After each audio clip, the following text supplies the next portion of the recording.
We're very happy today to welcome the Irish writer Nuala O'Connor to the conference. And Nuala is the entertainment this evening, basically.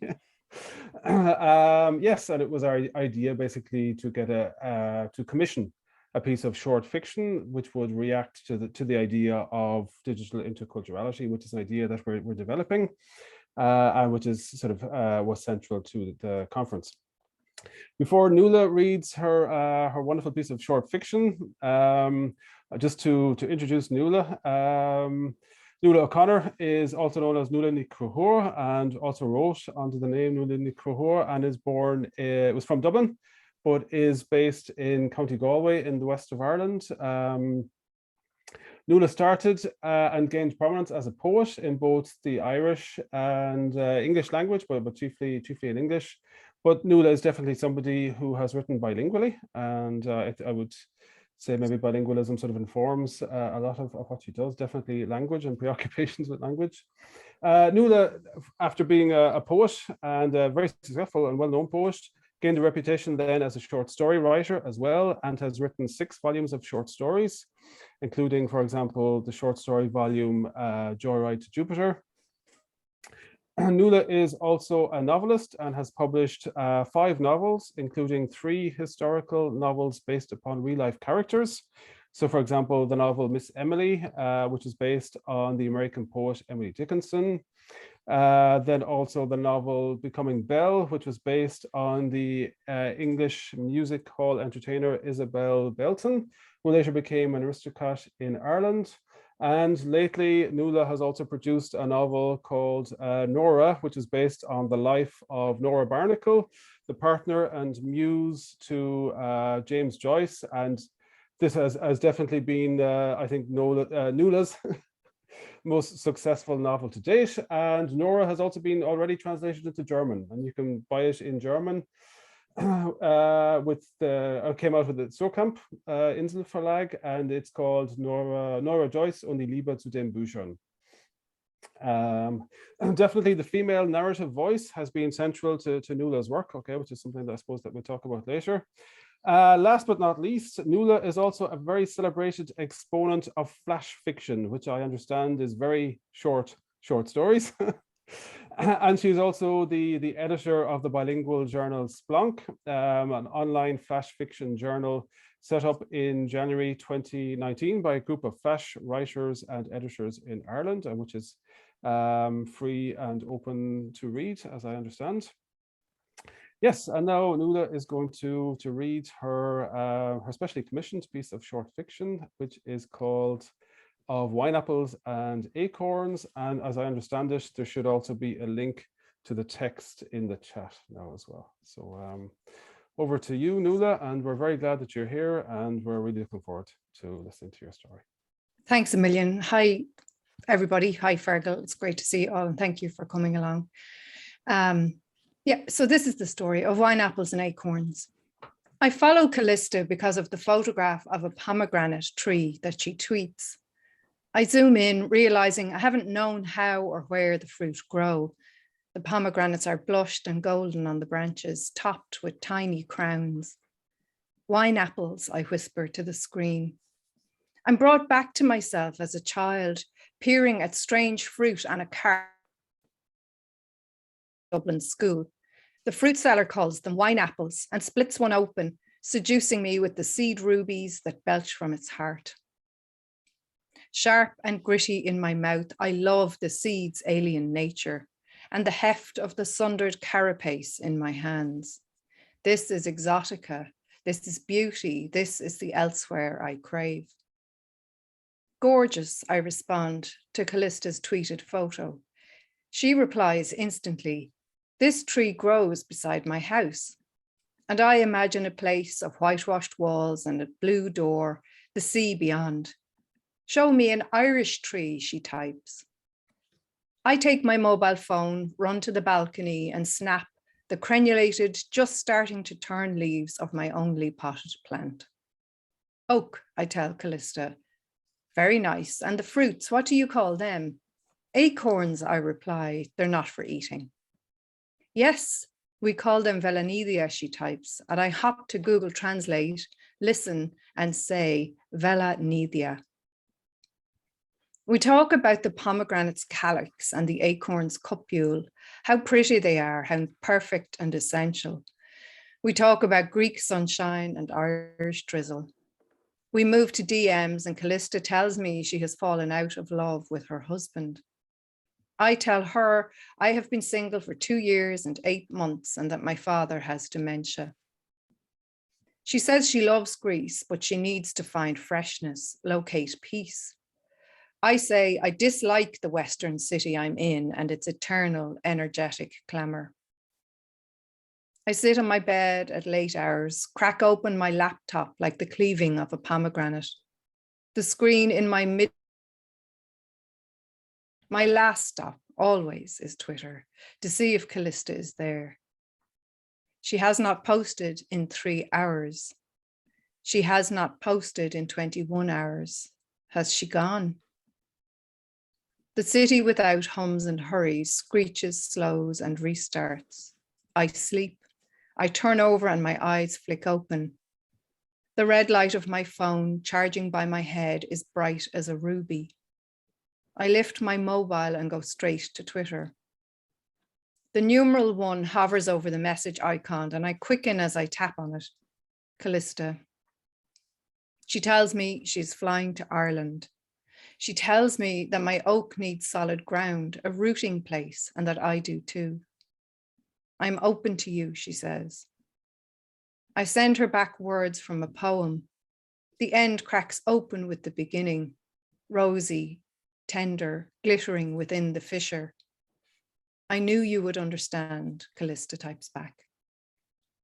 That's it.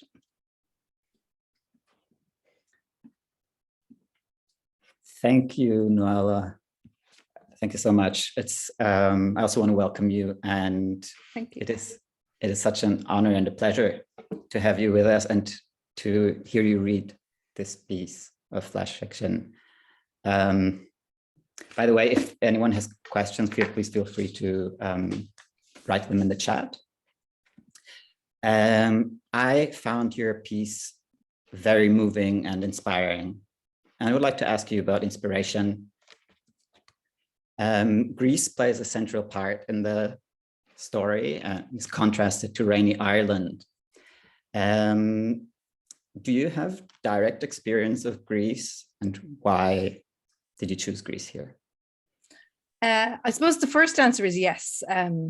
I've been to Greece twice now. I had been once before I wrote this piece, but when Fergal and the team commissioned this story, I really struggled with this commission, and it's not like me to struggle with a commission. I couldn't find a way in because I couldn't quite wrap my head around the idea of digital interculturality. I didn't understand it.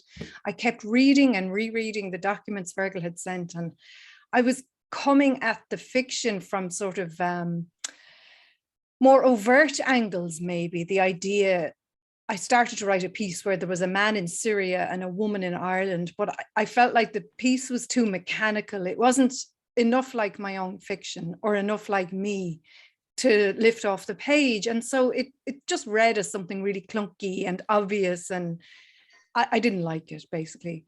But I was getting ready to travel to Corfu in late May, and the deadline for this was looming, and I was starting to panic a bit. So Greece was in my head. I was excited about going to Corfu. And I wanted to buy some kind of a pomegranate trinket for my house, like a vase or a glass pomegranate or something.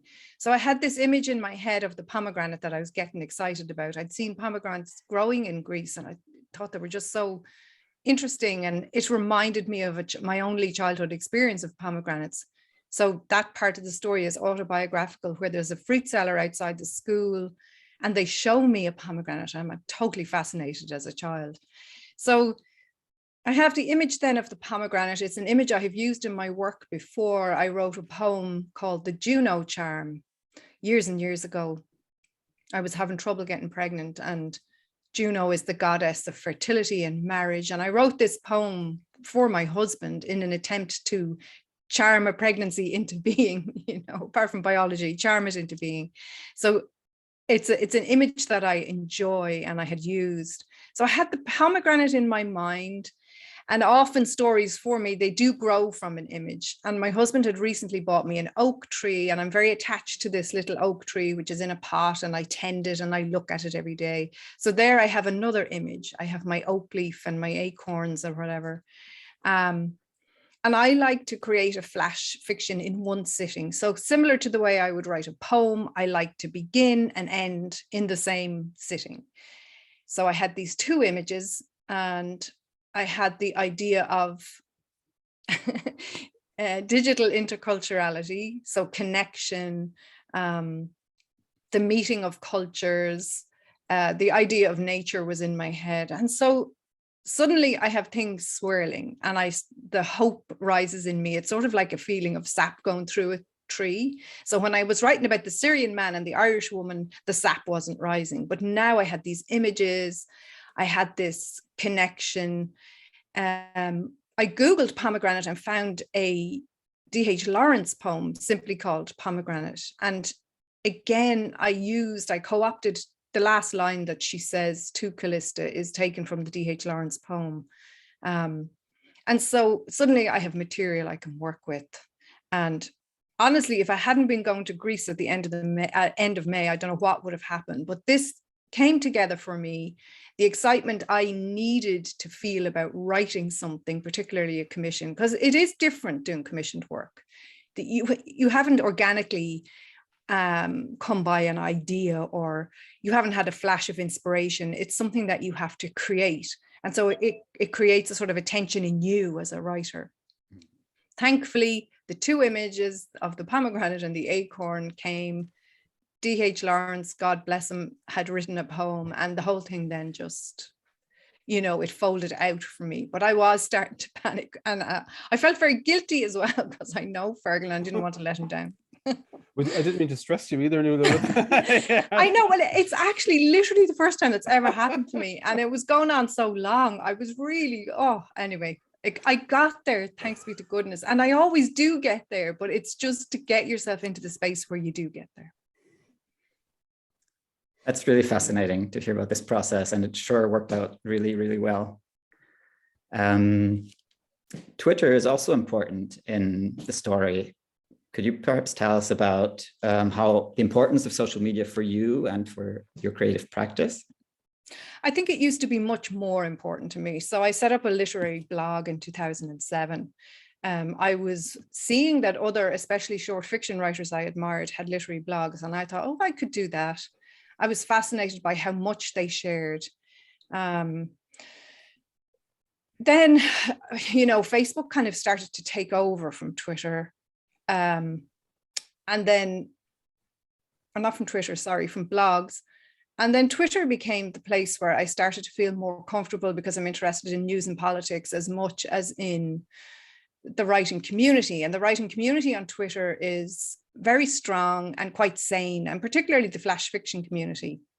There's a little bit of, obviously, as in every community, from train spotters to whatever, there is sort of factions, and there can be a little bit of, angst and stuff. But generally, I would have to say most of it is pretty sane and conducted well. I found Facebook after a while very kind of nauseating. In Holy Catholic Ireland, boasting about yourself is not encouraged, never was. And I grew up as an Irish Catholic. And so I think Irish people for a long time found it very hard to self-promote and to boast, even if that was part of your job. And as a writer, you do have to self-promote. So I found that part of it very difficult, and I still do. And then I was told by my publishers I had to set up an Instagram account, and I had resisted it for so long. But a few years ago, I think when my Becoming Belle book came out, they very much encouraged me, kind of more or less told me to go on Instagram. And I really sort of enjoyed it tentatively for a while, and then began to really dislike it as well. Again, the oversharing, the virtue signaling, all of that, which is all the stuff that we don't like. Every aspect of life being up for show. So nowadays I try to use the platforms just for my writing. So I've started to hide my personal life completely, and I just use all of the platforms really to talk about what I consider work stuff. And that is, you know, sharing stories about events I'm doing or books I'm reading, anything to do with the literary life, I feel. I do like Twitter still. It's the only one I still like, you know, that I actively go to Twitter every morning because I like it. It's a supportive sharing environment. And particularly, like, I think for flash fiction, it's kind of like the great hall of flash fiction is Twitter. When I set up Splunk, my flash fiction magazine, I consulted with my co-editors who I had asked to come on board. And I said, which platform are we going to use? And every one of them said Twitter. Nobody mentioned Insta or Facebook or blogs, just Twitter. So that's what we do. We have a website and we use Twitter to promote, because kind of all the flash writers are on Twitter. You know, if you sort of, in a sense, have to be there. But, you know, I don't engage hugely, but I hover about and I see what's going on. And, you know, obviously, as with everything, it's a time issue. I spend more time there when there's an issue of the magazine coming out and that kind of thing. Mm-hmm.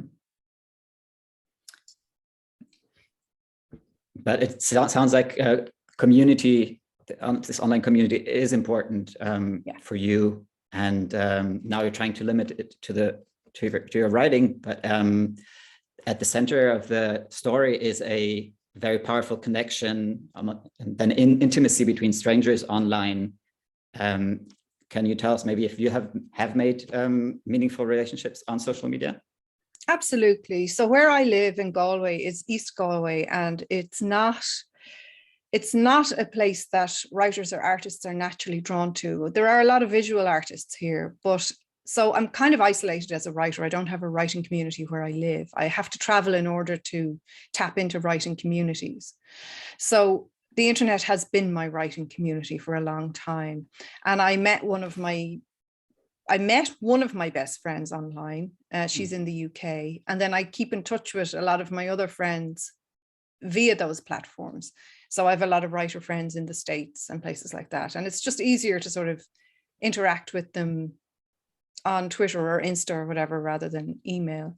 I also get a lot of work via social media. So I will get DMs from journalists, from the organizers of conferences or literary festivals all over the world. That's where they will find me and contact me. So I get a lot of work through it. There's a flash fiction festival in the UK, and most of the people that I meet there in person, I have met first online. And so I'm peering at them, trying to match them up with their avatars or whatever online. So yeah, it has been a brilliant place for me to find my tribe, in a sense. I know a lot of writers in person in Ireland, Irish writers, but for me, tapping into the international community has been done through social media. And in that sense, it's been invaluable to me. You're probably meeting me at a time where I have developed a different relationship with social media. And I was talking to the PR woman in my Irish publisher about this recently. I was saying to her, I've started this process in a sense of pulling back a bit from social media. And she was saying, this is what happens when writers gain a certain level of success. They start to find the social media side of things overwhelming. And I told her I was thinking of giving it up completely. And she said, please don't, And that she told me that she often directs other writers to my accounts to show how to be a writer on social media. What to share and what to hold back, and what to know not to share. It's very interesting for me. I wouldn't be a huge fan of selfies, of putting my own picture up, whereas a lot of people do that a lot. But I had noticed that every time I put up a picture of me doing an event or somewhere interesting that I got to go as a writer, those were the pieces that got the most comments. And so I figured out that every so often you should do it if you want to attract the kind of people that love to use social media in the book world. So yeah, a few years ago, I was a huge fan of social media. I talked it up, I loved it, but I'm backing away from it at the moment. And so you've met me kind of at a strange time with my relationship with it. And I think maybe we're all starting to realize that we are the product and we don't necessarily want to be the product, you know. And as a writer, there's the added layer of being a public person, and in a sense that your PR people want you there. It's important to them that you are there, and not just there, but active and engaged. So I sort of stay there because I have to, in a sense. I see. Could you maybe tell us about flash fiction? What exactly makes a good piece of flash fiction in your eyes? So the flash story is closer to a poem than to what we think of as, you know, prose narratives like short stories even, or longer forms like novels. Because of its brevity, it requires different work from the reader and different thinking really as well. So the reader has to learn to forgo, you know, multiple characters, complicated plot, a lot of exposition. So the reader has to do work. And I think a lot of the time, that's why a lot of readers resist them. They feel they don't understand them, or there isn't enough for them to get their teeth into. I've had those comments from a lot of people. So the flash reader, like the poem reader, learns that what's not visible is often as important as what is visible on the page. So as a writer, you're giving a lot of hints.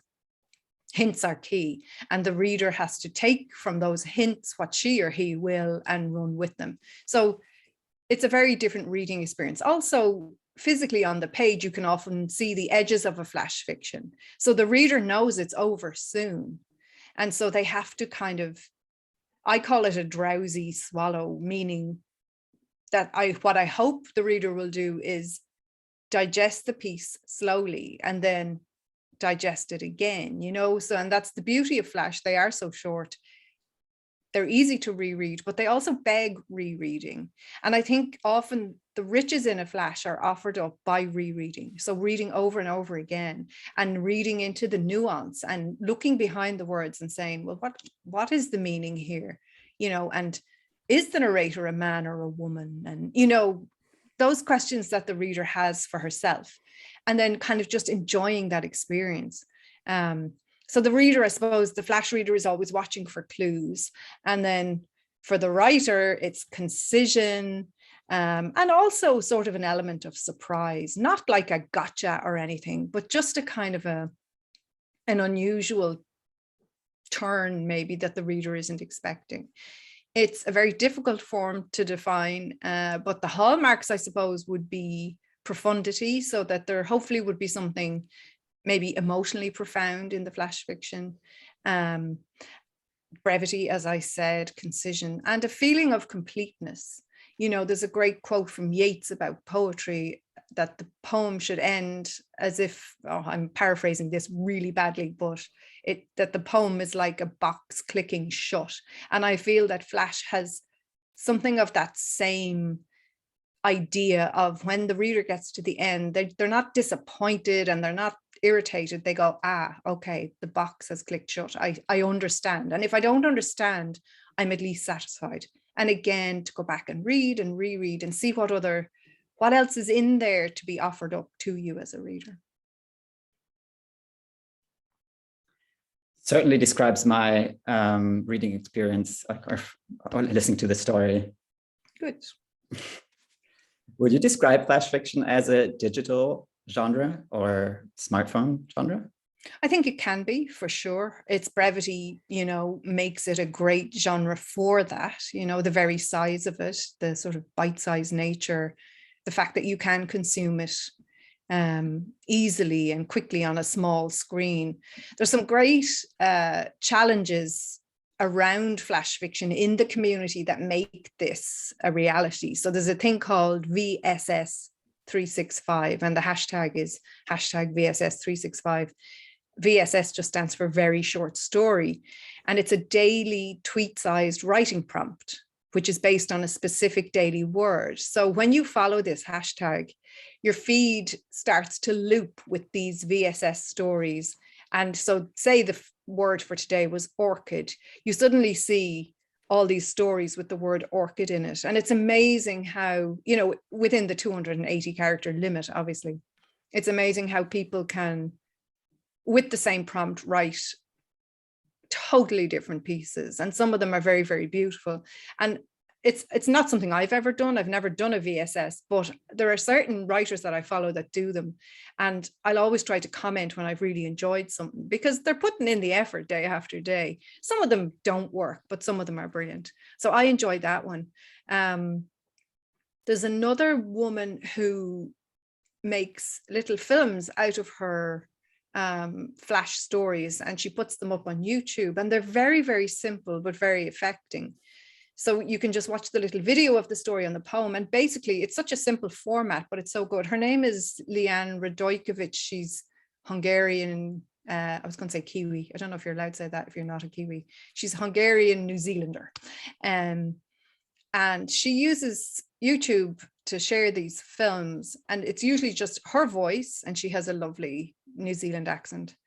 And then a video, and the video might be swaying grass, or it might be a figure walking away from the viewer, and the story is being told to you by her in her lovely voice. And so they work very well on screens, small screens as well. So there's all sorts of innovation in the area that makes Flash very, very digital spaces, and lots of innovation, which I love. You can shoot the words across the screen if you make it like a visual, almost like a visual poem, but using prose, and that can be very effective too. So yeah, I think it is, and it lends itself well to that. Some people obviously always prefer paper published work. My journal is online only. I made that decision, for lots of reasons. It's a green decision, no extra paper being used, blah, blah, blah. But also for ease of use around the world, so that more people can read the magazine. It's interesting that you say about the idea of not knowing whether the narrator is a man or a woman. Definitely in this short story, at the start I thought it was definitely a man, and then I read it again. I thought, oh, actually it's definitely two women. it's beautiful, and but it's interesting. I'll have to read it again and come up with my ultimate decision. But in relation to the digital, actually, do you think? I mean, a lot of people in academia are saying, okay, open access ebooks are the future, and people should only publish in that manner. Do you think it's the same in literature, actually? And how do you feel about digital literature? And do you think that as you said, okay, some people think that a book has to be made out of paper and has to be dead trees, and you have to have it in your hand. Do you think is that the future though, digital literature? I don't know. Like environmentally, we have to move away from that. There's just no way to do it unless we decide that we're going to pulp a lot of the existing books to make new books and then limit print runs. I really feel it has to go that way. Yeah. Like I feel guilty about the size of the print runs of my books. I know it's lovely to have a physical object, but why not make the book like it was when, say, Ulysses was printed, a limited edition physical object? And now we have the skills and the means to make things into also digital objects. Like there's a narrative out there that Kindle and ebooks, etc., failed. They didn't fail from my point of view. I will often buy a book twice, because I'll buy it for my Kindle, and I'll also buy it in a hard copy because I love a hard copy too. It's a very tricky issue. I think there's room for both. I think I would prefer if there was a bigger concentration on digital. I guess for writers, the issue is you get less money for your digital books in terms of sales royalties than you do for physical books often. So it's tricky. I would like to see more emphasis on digital literature, and maybe better, the illustrations can sometimes be lost in digital, more effort put into making them beautiful objects. Mm-hmm. Could you tell us more about Splunk, Nuala, your online journal? What do you do there exactly, and what are you looking for in terms of flash fiction? Yes, so I set it up, I think, in 2019. We're a 7-person team. So I basically approached a few flash fiction writers that I admired based here in Ireland and asked them, would they be interested in this? I felt there was a gap in the market in Ireland for an Ireland-based flash fiction magazine. There was certainly an opening for flash fiction in the Irish language, which did not appear to be a thing much. And I wanted to encourage Irish language writers to write more flash fiction. That has been one of the hardest things. No, we've lost Nuala. No.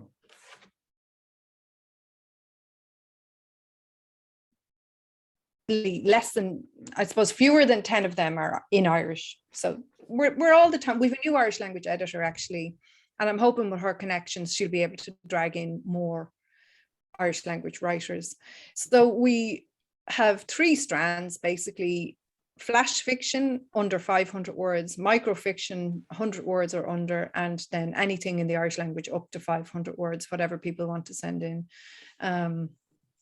And we also feature an interview with an accomplished flash fiction writer, so someone who's famous in the flash fiction scene. So we've interviewed some very good people like Kathy Fish, who's an American flash fiction writer, who's kind of one of the queens of flash fiction in the world, and other people like that.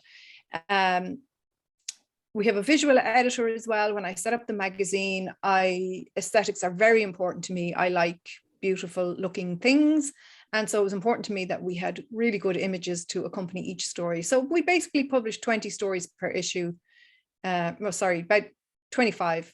So 10 English language flash, 10 English language micros, and then the best of what we get in the Irish language category. And our visual editor will either create a bespoke digital collage to go with those, or she will use images that are in the public domain that match with the story. So she does a lot of work, you know, and she has to do it quite quickly at the end of the sort of accepting the stories and editing them, you know. So it's a lot of work, and I probably took it on without realizing exactly how much work was involved. But luckily my husband is a computer programmer, and he has taken over the management of the website and all of the technical side from me, so that I can concentrate on the more literary side of it, editing the stories and that kind of thing. So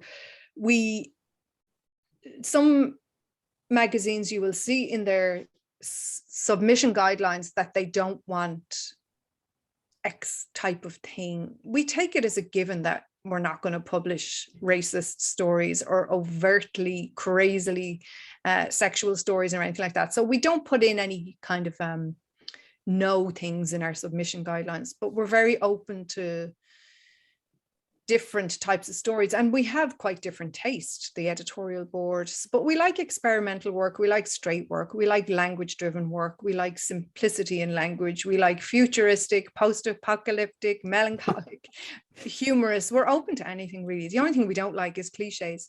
So that's the only thing we say, don't submit stories with cliches. Most of the stories we get in are, you know, of a good standard. When you're engaging with other flash, and there are a lot of flash fiction magazines, when you're engaging with other flash writers and readers and editors online, you gain a reputation. And, you know, we want to be professional, even though we're an amateur outfit, in the sense that we don't pay writers, we don't have any funding, we haven't sought funding. And again, a lot of this is a time issue for me, because I have been extremely busy, especially with my book, Nora, which I'm 18 months on the promotional trail with now, and it's coming to an end. I may be able to devote more time to Splunk, you know, but then I have another novel to complete and all of this. So there are avenues that I could take Splunk down. I have to examine the time commitment and see how far do I want to go with it. At the moment, we have like 2 issues a year, and I'm happy to keep it at that. That's manageable, but it's a huge amount of work between the reading, the individual editing of the stories, contacting the writers, calls for submissions, answering queries and all of that. But it's always very exciting as well when an issue comes together. So we open for submissions this Friday, actually, for the month of July. And we'd love to see some work come in from people who are here today, if they are creative writers or anyone they know who are creative writers, just read the submissions guidelines on our website. So we're open all month, next month, for reading. It's our reading period. Okay. Nuala, you write in many different genres. Do you write flash fiction sort of when you're between novels, or sort of to relax on the beach in Greece, or how can we sort of imagine, how do you shift between genres, I suppose, is my question. Yeah, a lot of the time nowadays, I simply don't. I mean, novels have taken over my life.